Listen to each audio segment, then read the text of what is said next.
হরে কৃষ্ণ হরে কৃষ্ণ কৃষ্ণ কৃষ্ণ হরে হরে হরে রাম রাম রাম হরে হরে।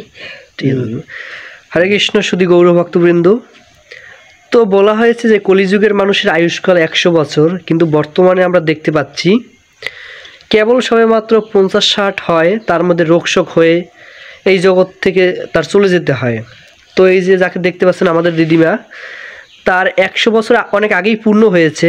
তো দিদিমা সে ভগবানের শরণাগত হয়ে নামের আশ্রয় করে সেই ছোটবেলা থেকেই ভগবানের শরণাগত প্রসাদ পাচ্ছে। এবং দেখুন কত সুন্দর করে এখনো তিলক দিয়ে, যার বয়স 100+ হবে অনেক আগেই। তো এই ভিটাবেড়িয়া গ্রামে দিদিমা দীর্ঘদিন প্রচার করছে। হয়তো সে ওই রকম ভক্তিজীবন ছোটবেলা থেকে পায়নি, তবে সে যে ভক্তিজীবনটা করে আসছে, বৈষ্ণব সঙ্গ, ভক্ত সঙ্গ, যে জীবনের অন্তিম পর্যন্ত সে চালিয়ে যাচ্ছে। তো দিদিমার জন্য আশীর্বাদ করবেন, সে যেন ভগবানের অশেষ কৃপা লাভ করে সেই ভগবানের কাছে প্রত্যাবর্তন করতে পারে।